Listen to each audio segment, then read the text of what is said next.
My boyfriend's parents said I needed to see the baby's room and then locked me inside of it. I was 3 months pregnant and finally meeting my boyfriend's family for the first time. They lived about 4 hours away, which is why it had taken so long to coordinate. When I arrived at their house, his mom opened the door before I even knocked. She immediately put her hands on my stomach without asking. "Oh my goodness, there's our grandbaby." His dad came up behind her with this huge smile and guided me inside like I might break. They sat me down in a specific armchair and his mom brought me water and a plate of snacks. "You need to stay hydrated. Are you taking your vitamins? What has your doctor said about your iron levels?" I tried to answer, but she kept firing off more questions. His dad asked if I'd been to all my appointments and seemed irritated when I said I'd only had 2 so far. "2? You should be going every week. We need to make sure everything is developing correctly." My boyfriend just sat there nodding along like this was normal.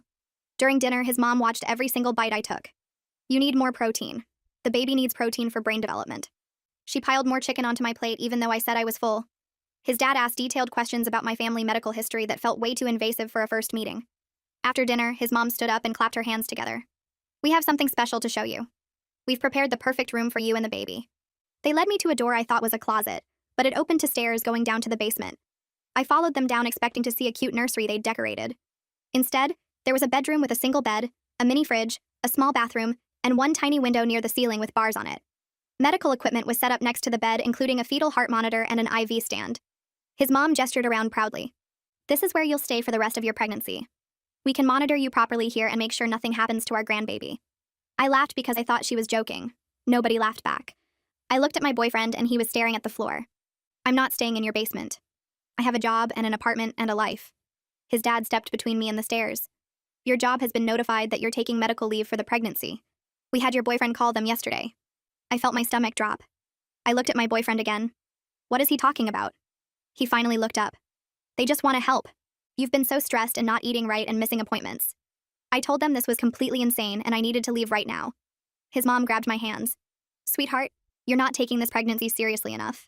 Do you know how many things can go wrong? We have rules here that will keep you and the baby safe. No phone because the radiation is dangerous. No internet because stress from social media affects fetal development. Supervised meals to ensure proper nutrition.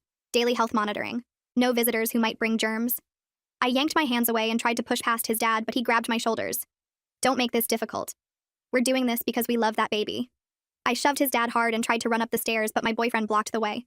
I started screaming at him to move, and he just kept saying I needed to calm down. His mom was behind me saying, "Stress hormones are terrible for the baby, you need to breathe." They physically pushed me back into the room. That's when I really looked around and saw details I'd missed. The door had a heavy-duty lock on the outside. The walls had some kind of padding on them.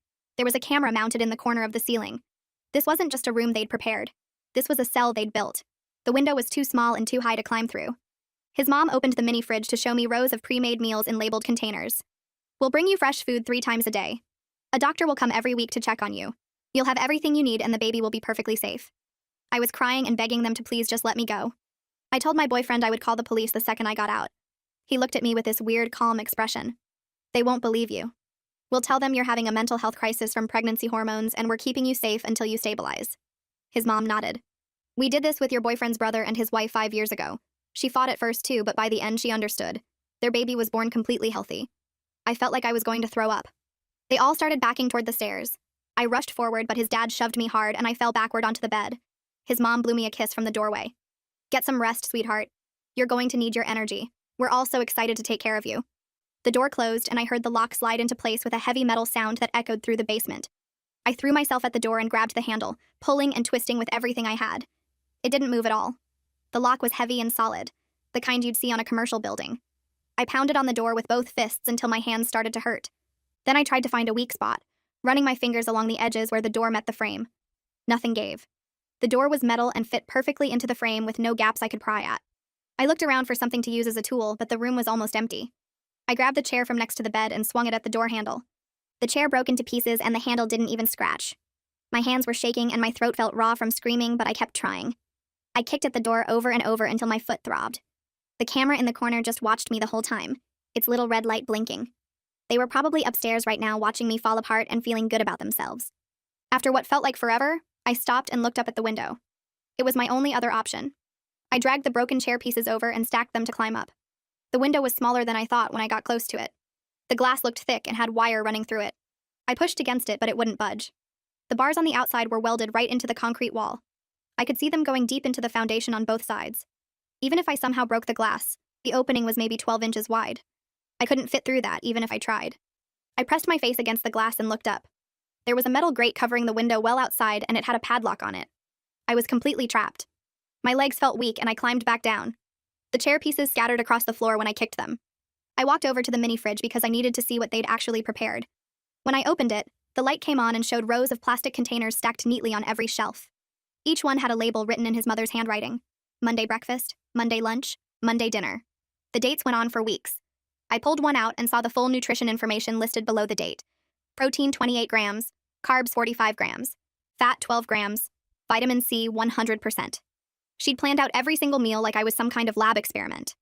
The bottom shelf had prenatal vitamins in a little organizer with the days of the week marked. Next to that were water bottles lined up perfectly and juice boxes with straws already in them. Everything was arranged like a kid's lunchbox. My stomach turned and I shoved the container back inside and closed the door. The bathroom was just as bad when I checked it. No mirror anywhere, which meant I couldn't break glass to use as a weapon or tool. The medicine cabinet was empty except for toilet paper and soap. No razor, no tweezers, nothing metal or sharp. Even the toilet paper holder was built into the wall so I couldn't remove it. I turned on the shower and only warm water came out no matter which way I turned the handle. The pressure was weak, like someone had put a restrictor on it. They'd thought of everything. The toilet was the only hard surface, but it was bolted down solid. I sat on the edge of the bed and put my head in my hands. Every possible escape route was blocked. Hours passed before I heard footsteps on the stairs. The lock clicked and my boyfriend came in carrying a tray. He wouldn't look at me at all. He set the tray down on the small table and turned to leave right away. I stood up and tried to keep my voice calm even though I wanted to scream. I asked him how he could possibly think this was okay. He finally looked up, but his eyes slid away from mine almost immediately. He said his parents were doing this because they loved the baby and wanted to make sure nothing went wrong. His voice was flat, like he'd practiced the words. I told him this was kidnapping and abuse and completely insane. He just shook his head and said I didn't understand how dangerous pregnancy could be. Then he left and locked the door behind him. I looked at the tray of food and something inside me snapped. I grabbed the plate and threw it as hard as I could against the wall. Food splattered everywhere and the plate broke into pieces. I was screaming that I wanted out right now. I picked up the cup and threw that too. Then I pounded on the door again, yelling for someone to let me out. My boyfriend's voice came through the door. He said that starving myself would only hurt the baby. He told me if I didn't eat, they would have the doctor put in a feeding tube and force feed me. His voice was still calm and matter-of-fact. I heard his footsteps going back up the stairs.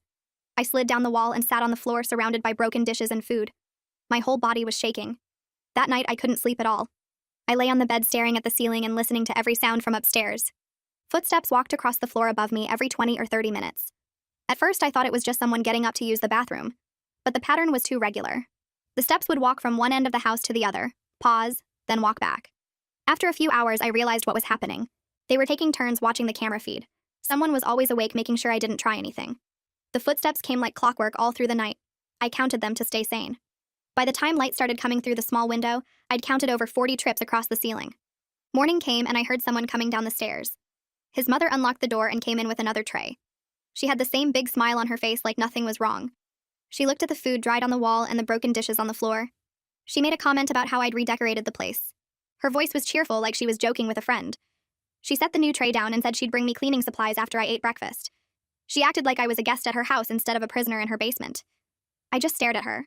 She patted my shoulder and told me to eat up because the baby needed nutrition. Then she left and locked the door again. I decided to try a different way.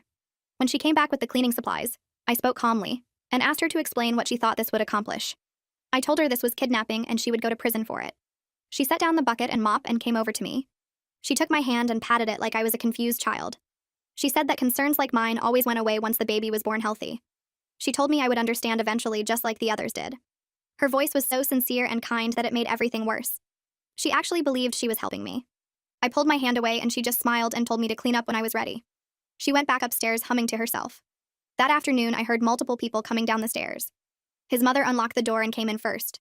Behind her was a man carrying medical equipment. She introduced him as Dr. Wallace and said he was here for my first proper prenatal appointment. I recognized him from pictures I'd seen of their church. He started setting up a portable ultrasound machine on the table while his mother talked about how important it was to monitor the baby's development.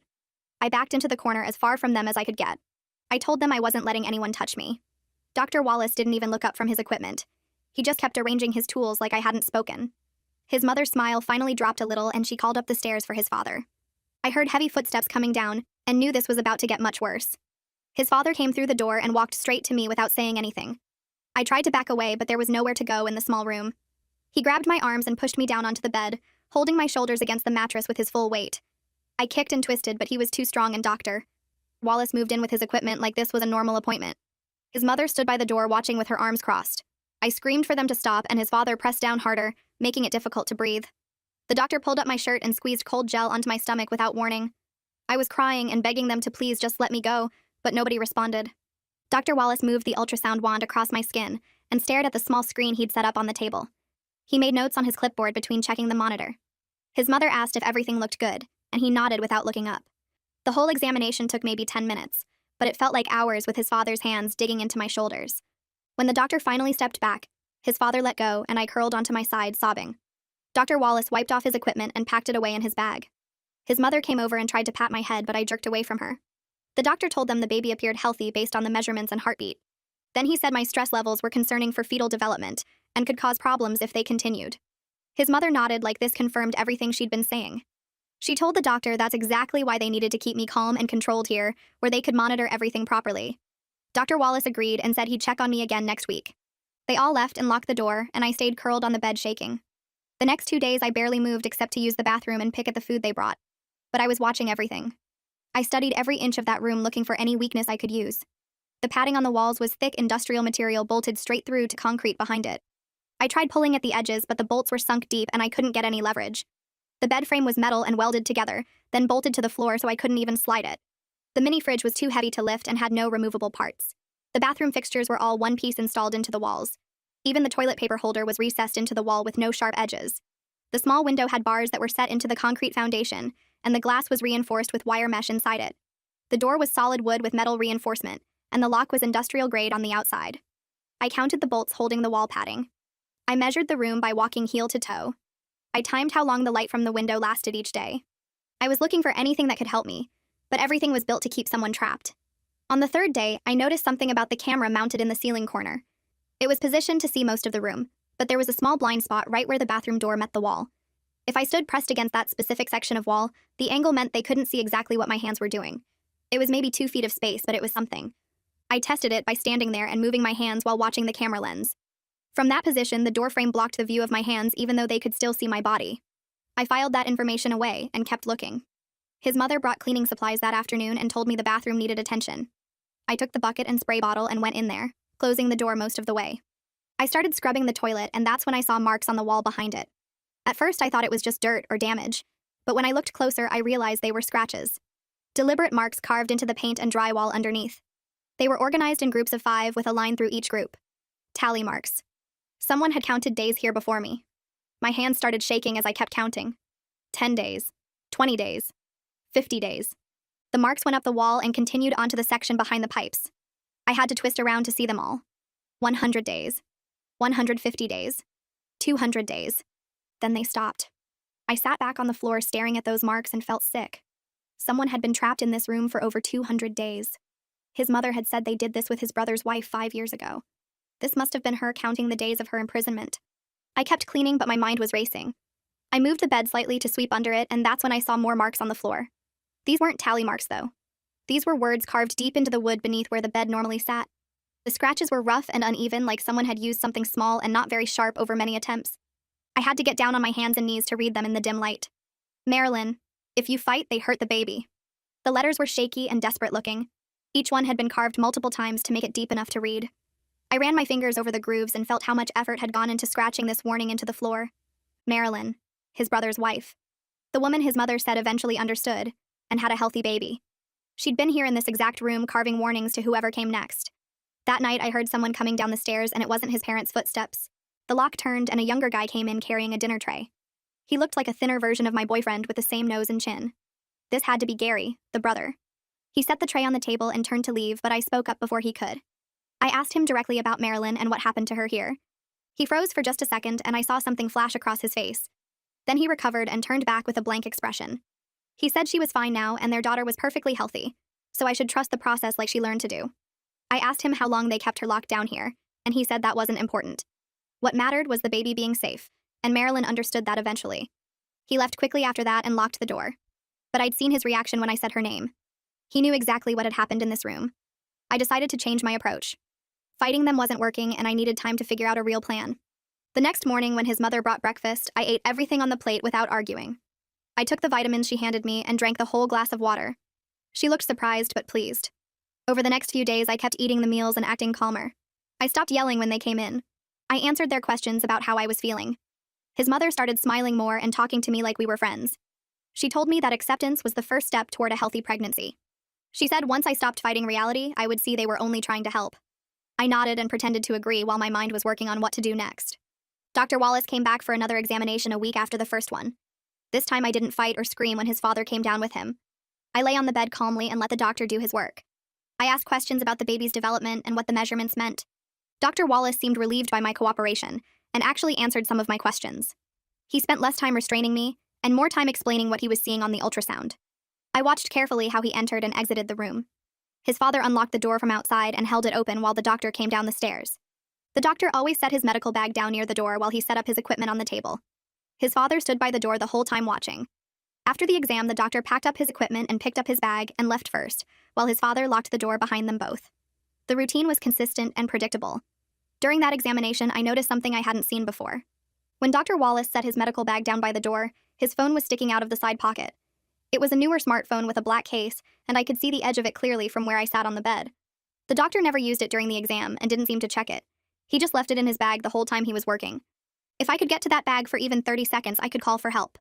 But his father was always standing right there by the door watching everything. I would need a distraction or a reason for both of them to look away at the same time. I kept acting cooperative and compliant while I thought about how to make that happen. The next morning, I waited for his mother to bring breakfast, and when I heard her footsteps on the stairs, I got into position.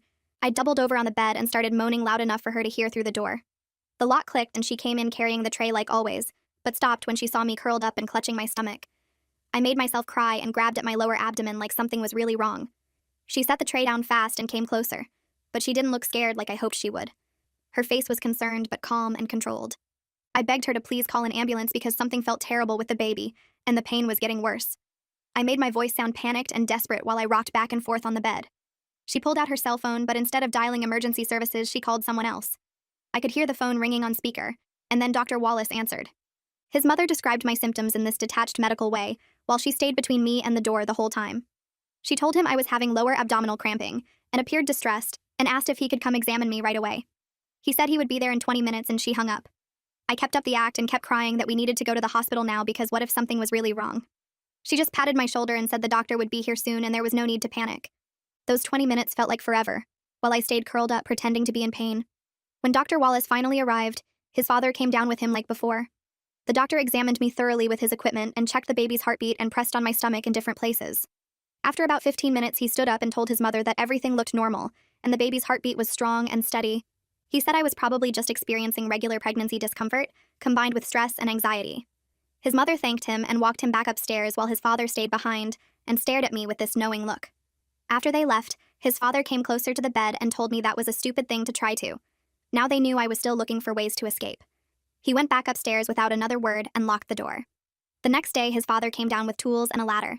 He spent over an hour installing a second camera in the corner opposite from the first one. I watched him work and realized he was covering the blind spot I had found near the bathroom door. When he finished, he tested both cameras from different angles and seemed satisfied. Now they could see every single corner of the room, and there was nowhere I could hide anything or do anything without being watched. I felt the last bit of privacy I had disappear completely. After he left, I looked around the room and understood that any plan I tried to make would be visible to them through those cameras. I started trying to keep track of how long I had been here by counting the meals they brought and watching the light that came through the small window. The light changed throughout the day so I could tell morning from afternoon from evening. I counted 3 meals as one day and tried to keep the numbers straight in my head since I had no way to write anything down. By my count, I had been locked in this basement for almost 2 weeks. Nobody from my job had come looking for me. Nobody from my apartment building had reported me missing. His parents had covered their tracks too well and made it look like I had just taken leave and gone somewhere voluntarily. The reality of how trapped I was started to sink in deeper. I thought about my coworkers and wondered if they believed whatever story his parents had told them. I thought about my landlord and my neighbors and whether any of them had noticed I was gone. My boyfriend came down a few days later, and this time I didn't yell at him or bang on the door. I sat on the bed calmly and asked him quietly how he could do this to someone he said he loved. He looked surprised by my calm tone, and after a minute he sat down on the floor outside the open door. He said his parents did the same thing to Marilyn when she was pregnant with his niece, and now she has a beautiful, healthy daughter and a happy family. He said it seemed extreme at first, but his parents really did know what they were doing. and Marilyn understood that eventually. I asked him if he really believed that, or if he was just telling himself that to feel better about what they were doing to me. He didn't answer and just stared at the floor. Then I asked him what happened to the other women his family imprisoned before Marilyn, because those tally marks on the wall went back way further than just one pregnancy. His face went completely pale and he stood up fast. He said I was confused and stressed and there was only Marilyn and nobody else. He turned to leave and I reminded him he was supposed to bring dinner, but he just walked up the stairs without the tray and locked the door behind him. I had seen his reaction though, and I knew there had been others before Marilyn. The question was what happened to them and why nobody ever found out about this family's pattern. That night I heard raised voices coming from upstairs. His parents and my boyfriend were fighting about something, and their voices carried down through the vents. I pressed my ear against the wall near the small window and tried to make out what they were saying. I caught phrases like she's asking too many questions and we should have waited longer like last time, and you need to stop talking to her so much. The arguing went on for over an hour and got louder at some points. I heard his mother crying at one point and his father's voice getting angry and stern. My boyfriend's voice sounded defensive and scared. Eventually the house went quiet, but I couldn't sleep because my mind was racing with what I had heard. They had done this before and something had gone wrong last time, and now they were worried I was figuring things out too fast. The next morning, his mother came down and everything about her was different. She wasn't smiling or cheerful or acting like we were friends. Her face was businesslike and cold. She set the breakfast tray down and told me they had made some decisions about my care going forward.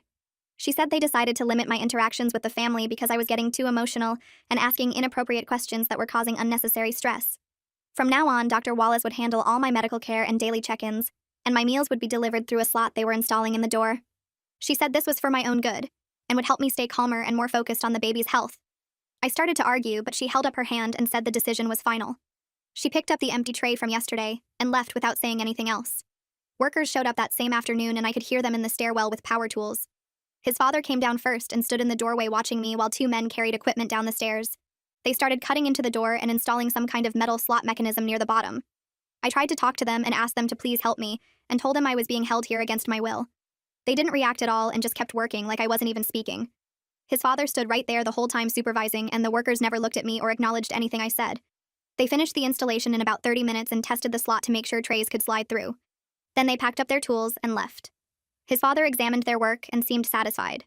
Before he went back upstairs, he told me the slot would open from the outside only, and I shouldn't bother trying to mess with it. After he locked the door, I went over and looked at the new slot. It was just big enough for a food tray to fit through and had a metal cover on the outside that they could open and close. I realized the workers had probably done this exact installation before in this same room for whoever was here before me. The new routine started immediately. I only saw Dr. Wallace now when he came for weekly examinations, and his father always supervised those visits. 3 times a day, the slot would open and a tray would slide through with my meals.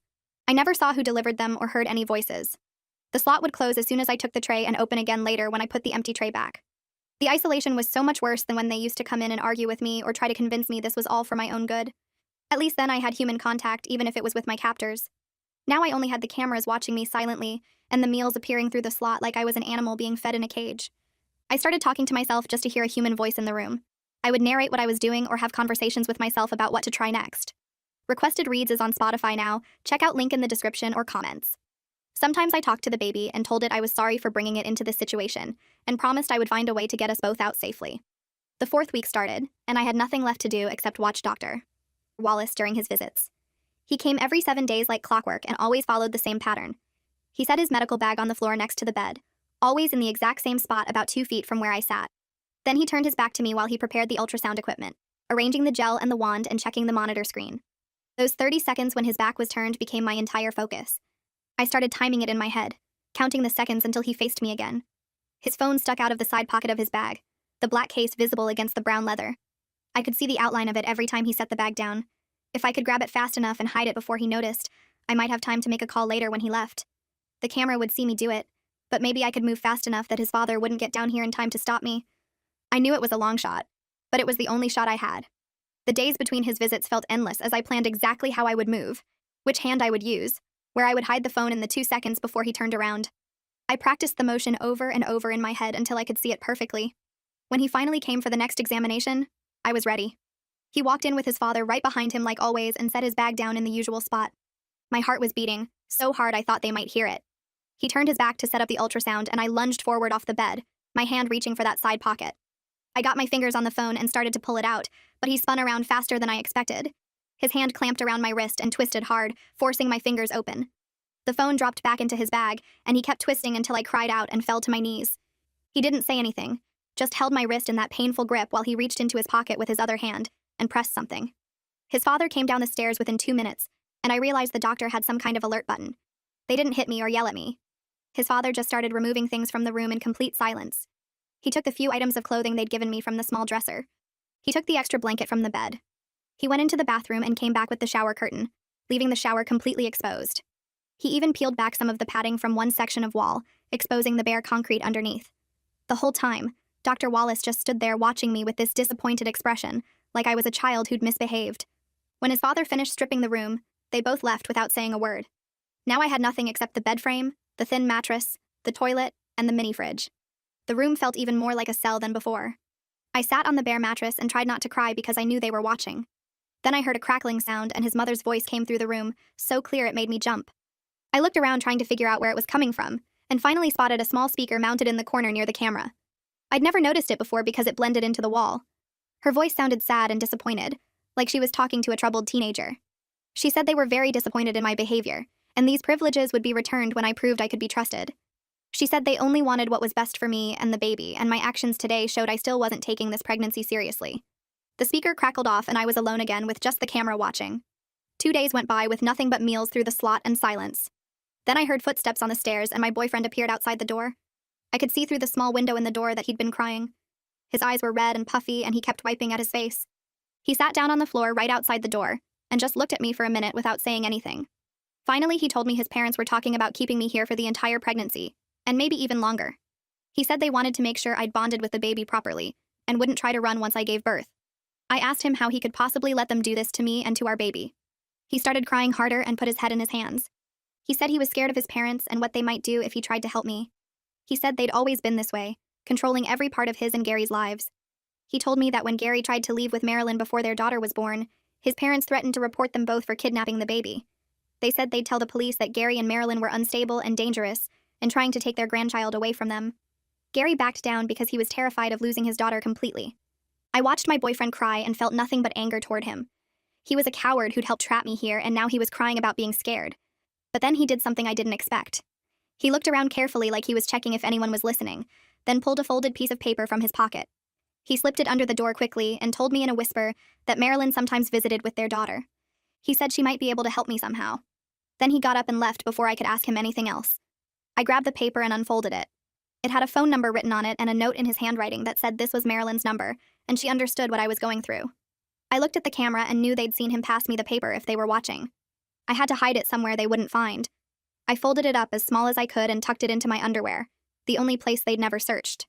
3 days passed with no mention of the paper from his parents, so maybe they hadn't been watching that moment. I started to hear new voices upstairs, a woman and a child. Through the small window, I could hear them in the backyard. The child was calling someone mama, and I heard his mother's voice answering. Then I heard his grandmother fussing over them both, that same cheerful tone she used to use with me. Later that day, I heard footsteps coming down the stairs and the door unlocked. A woman walked in, and I knew immediately this was Marilyn. She looked like she was in her late 20s, but her eyes looked older, tired. She had dark circles under them and her shoulders slumped like she was carrying something heavy. She glanced at the camera, then looked at me, and I saw everything in her face. The defeat, the resignation, the deep exhaustion of someone who'd fought and lost. She sat down on the edge of the bed and told me quietly that fighting them only made everything worse. She said if I just cooperated and did what they wanted, they'd eventually let me have a kind of normal life like she had now. I stared at her and asked why she didn't just leave right now and take her daughter with her. She looked down at her hands and explained that his parents had spent 2 years convincing everyone in their church and their whole community that she'd had serious mental health problems during her pregnancy. They told everyone she'd been suicidal and unstable, and they'd kept her safe until she got better. Now, if she tried to leave and take her daughter, they'd use that whole made-up history against her. They'd tell the courts she was mentally ill and dangerous, and they'd take her daughter away from her legally. She said she'd thought about running so many times, but she couldn't risk losing her child completely. At least this way she got to be with her daughter, even if it meant living under their control. I asked her how she survived 2 years in this room, and she looked down at her left arm, slowly rolling up her sleeve. There was a thick scar running from her wrist halfway to her elbow, the kind that looked like it had healed badly without proper medical care. She told me she tried to escape twice during her imprisonment, and the first time they caught her at the top of the basement stairs. His father dragged her back down, and they installed the second lock and the camera blind spot got covered. The second time she made it all the way to the backyard before his father tackled her from behind. She was 6 months pregnant then, and when she fell, she tried to catch herself with her left arm. His father grabbed that same arm and twisted it behind her back until she heard the bone crack. She was screaming about the baby, and he told her this was to prevent her from hurting the baby with her reckless behavior.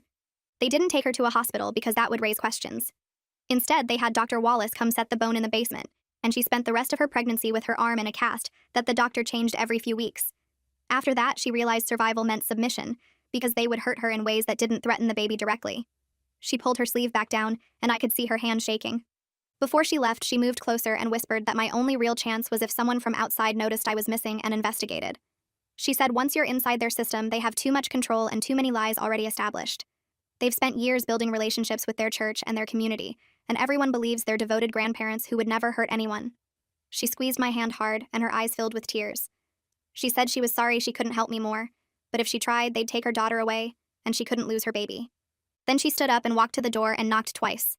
His father unlocked it from outside, and she went back upstairs to her daughter without looking back at me. The days blurred together after that visit, and I started noticing changes in my body that meant I was entering my second trimester. The nausea got worse in the mornings, and I was so tired I could barely stay awake between meals. My stomach was showing more obviously now, and I couldn't hide the pregnancy anymore even if I wanted to. Dr. Wallace came for his weekly visit and spent extra time with the ultrasound equipment, measuring things and taking notes. He seemed pleased with everything he saw and told his parents through the open door that the baby was right on track for development. His mother clapped her hands together and came down to see the ultrasound screen, pointing at the tiny form and cooing about how perfect everything looked. His father stood at the top of the stairs watching and nodding with approval. The doctor packed up his equipment and reminded them about the nutrition plan he'd written up, saying the second trimester was critical for brain development. After they all left, I lay on the bed and felt the baby move for the first time. Just a tiny flutter that made me start crying because this should have been a happy moment. But instead, I was trapped in a basement prison. A few days later, his mother brought my lunch tray and she was annoyed about something. She set the food down harder than usual and muttered, "That woman from my work wouldn't stop calling my phone." She said Kira had called 6 times yesterday alone and twice already this morning, leaving messages asking where I was and if I was okay. I felt this surge of hope shoot through my chest because someone was actually looking for me and not believing whatever story they'd been told. His mother noticed my expression, and her face got hard. She told me not to get any ideas because they'd already handled the work situation, and everyone believed I was on medical leave. But I could hear the worry in her voice under the anger, and I knew Kira was causing problems for their plan. His mother left quickly and locked the door, and I heard her footsteps going upstairs faster than normal. Over the next week, I learned more details about what was happening outside. His mother came down one morning and seemed chattier than usual, probably trying to convince herself everything was fine. She mentioned that his parents told my job I had a family emergency and took sudden leave. They'd used my boyfriend to send emails from my account saying I needed time away and would be in touch when I could. But apparently Kira wasn't buying the story because she'd also contacted my apartment building asking about me. His mother laughed like this was ridiculous and said some people just couldn't mind their own business. She told me Kira had even called my emergency contacts trying to track me down. I asked who my emergency contacts were, and she said my aunt in another state and my old college roommate. Neither of them had seen me in months, so they couldn't tell Kira anything useful. His mother seemed satisfied with this, but I noticed she kept checking her phone while she talked, like she was expecting bad news. That afternoon, his father went out, which was unusual because he normally stayed home to help watch me through the cameras. I heard his mother on the phone upstairs, and her voice carried down through the small window. She was talking to someone and using that friendly, cheerful tone she'd used when I first arrived at their house. She told whoever was on the phone that I was staying with family during a difficult pregnancy and just needed privacy right now. She laughed at something they said and agreed that first pregnancies could be so overwhelming. She said I was getting excellent care and would reach out to people when I felt ready. The conversation lasted maybe 10 minutes, and the whole time she sounded so convincing and normal that I realized how good they were at maintaining appearances. Nobody listening to that call would ever suspect she was lying or that I was locked in her basement against my will. During the next week, I noticed increased tension in the house, even though I could only hear bits and pieces through the window and walls. There was more arguing than usual, and I caught his mother and father having heated discussions that would suddenly stop when doors closed. His mother made frequent phone calls, and I could tell from her tone she was worried about something. His father started leaving at odd hours, and I'd hear the car starting in the middle of the night or early morning. Something was happening outside that had them concerned, and I spent hours trying to figure out what it could be. The meals still came 3 times a day, and Dr. Wallace still did his weekly visits, but everyone seemed distracted and on edge. Then one afternoon, I heard his parents in the kitchen directly above my room, and they were arguing louder than they realized. His father said something about Samuel, and his mother's voice got sharp, asking what that nosy neighbor had done now. His father told her that Samuel had apparently filed a missing person report after Kira contacted him asking if he'd seen me. My neighbor Samuel, who I barely knew beyond saying hello in the hallway, had noticed I was gone and cared enough to report it. His mother was furious, and said they needed to decide whether to move me somewhere else or if they could continue claiming I was staying voluntarily. His father argued that moving me now would be too risky and draw more attention.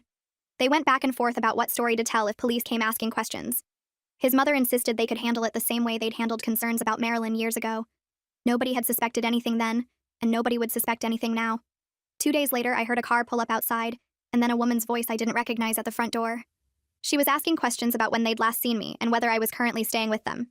His mother answered in that same friendly, convincing tone she'd used on the phone, saying I'd visited briefly a few weeks ago but left to stay with other relatives. The woman asked which relatives and where they lived, and his mother gave specific names and a city 4 hours in the opposite direction from where I actually lived. She sounded so calm and detailed that I knew this woman was probably believing every word. The woman asked a few more questions about my mental state and whether I'd seemed upset or unstable. His mother said I'd been a little emotional, but that was normal for pregnancy hormones. The woman thanked her for her time, and I heard the car pull away a few minutes later. I realized this might be my only chance, and I started screaming as loud as I could. I screamed that I was in the basement and I was being held against my will and someone needed to help me. I screamed until my throat burned and my voice cracked, but the basement was soundproofed and the woman was already too far away. I heard footsteps running down the stairs and his father burst through the door. He was holding duct tape and his face was red with anger. He crossed the room in 3 steps and slapped the tape over my mouth before I could move away. He leaned in close and told me if I tried that again, they would sedate me for the remainder of the pregnancy. He said they had enough medication to keep me unconscious for months if necessary, and the baby would be fine, but I'd wake up after the birth not remembering anything. His hand was still on my face holding the tape down, and I could smell his breath and see the veins in his neck. He told me that detective wouldn't be back because his mother had been very convincing, and there was no evidence I was here.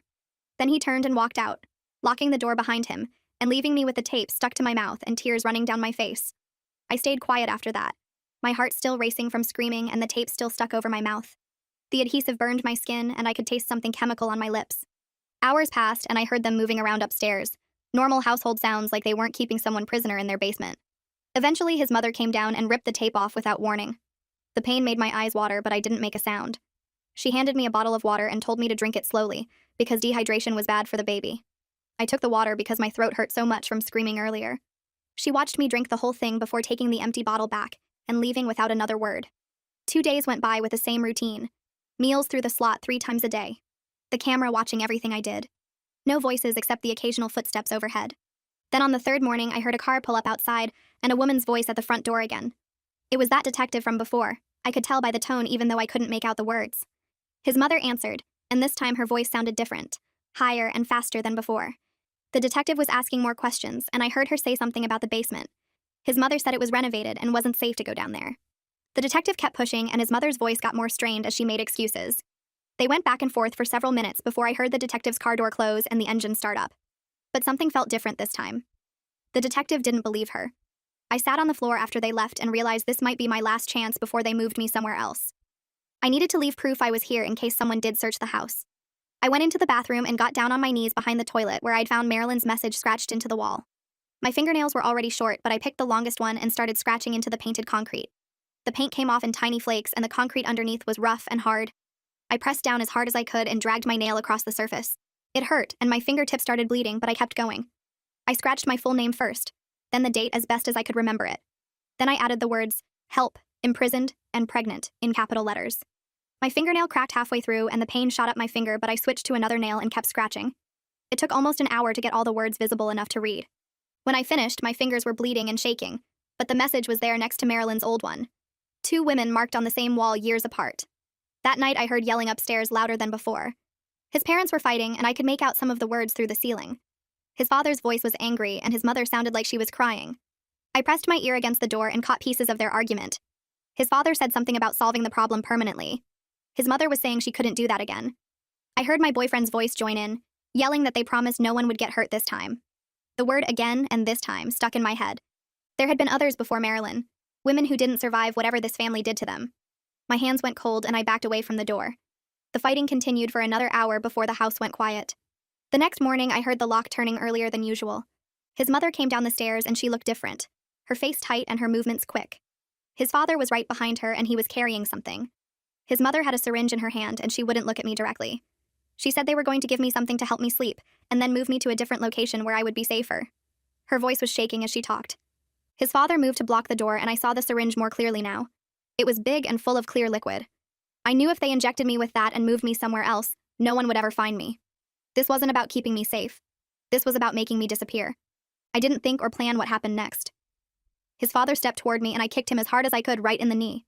He went down with a yell and his mother lunged at me with a syringe. I grabbed her wrist with both hands and bit down on her hand as hard as I could. She screamed and dropped the syringe and it hit the concrete floor and shattered. Clear liquid spread across the ground and his father was getting back up.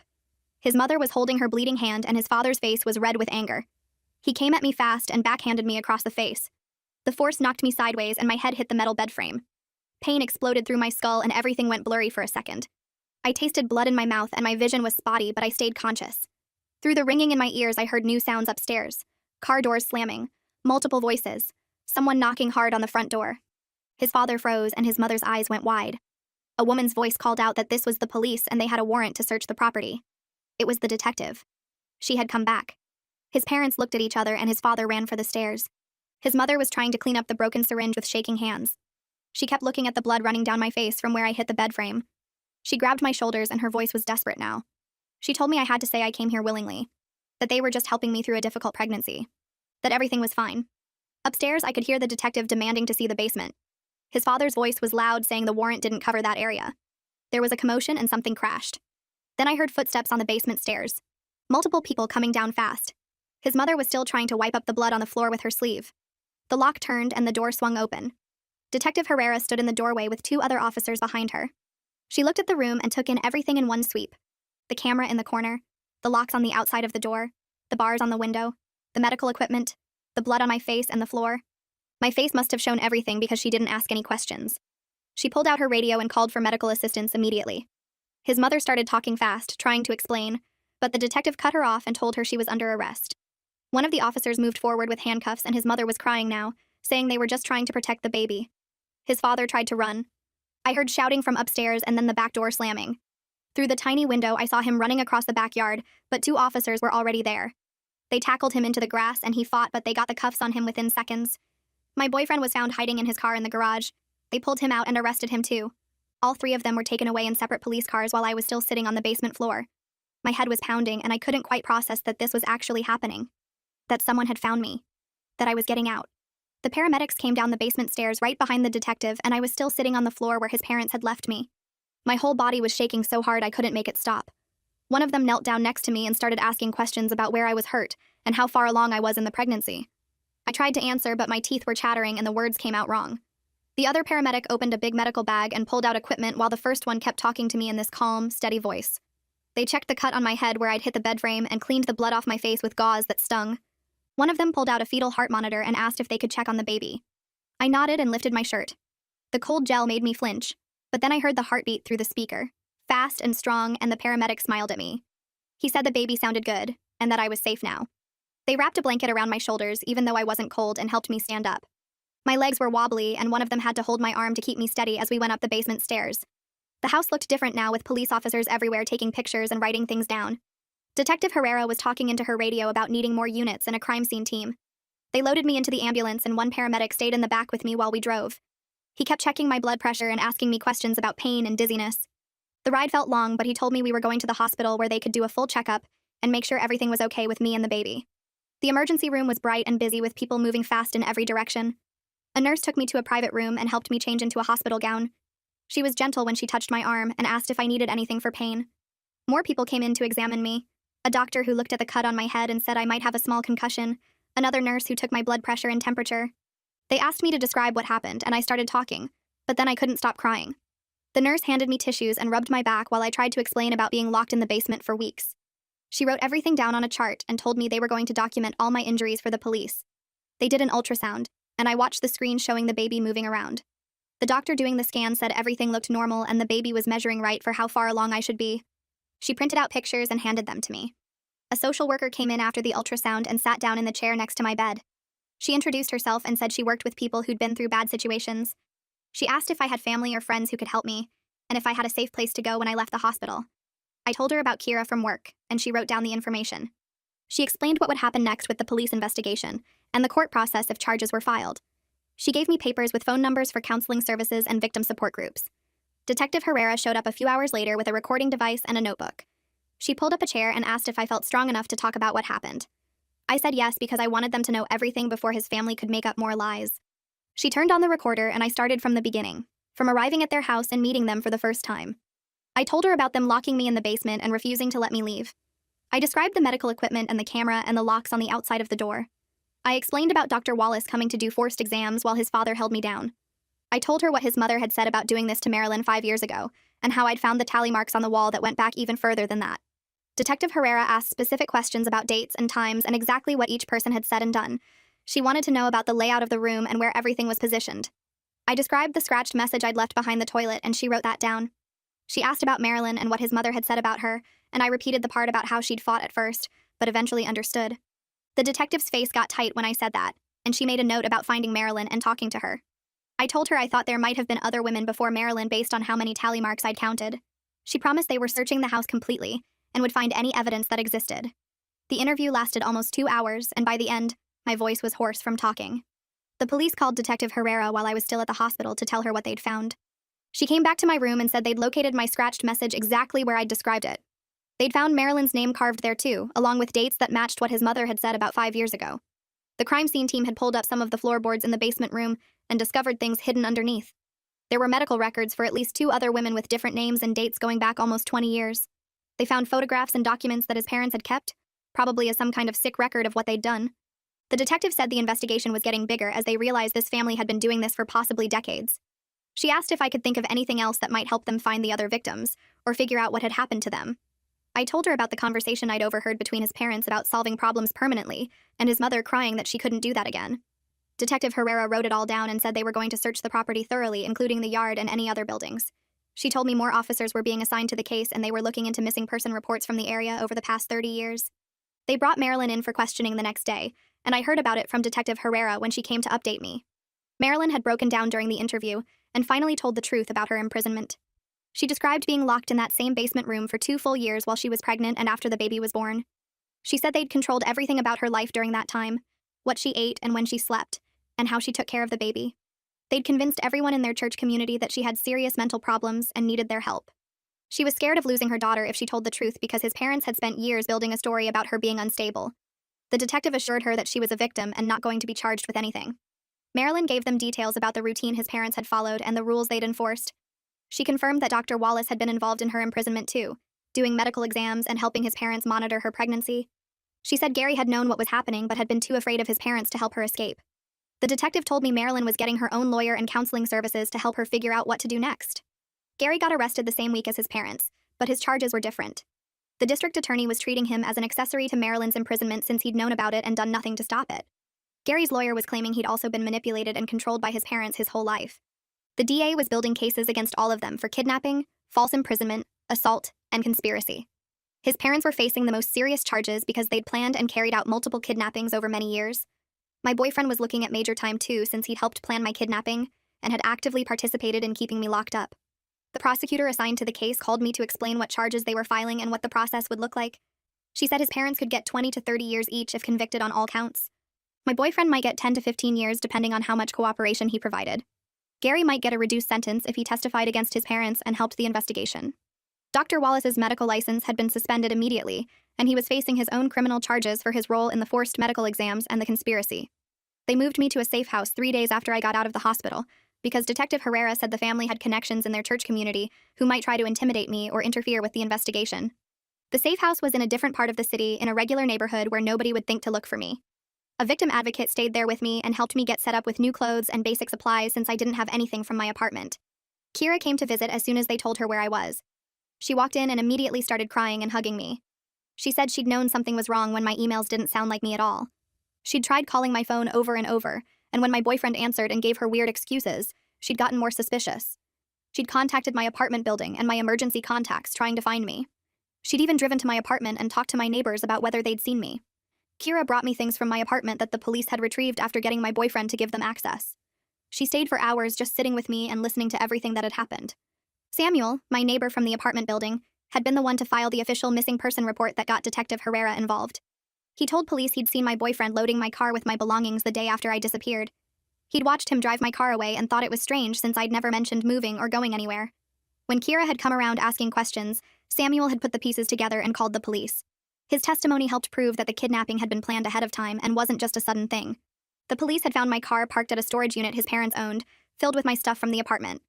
My boyfriend had cleared out my place to make it look like I'd left voluntarily. He'd answered my phone and sent emails from my accounts to maintain the appearance that I was fine.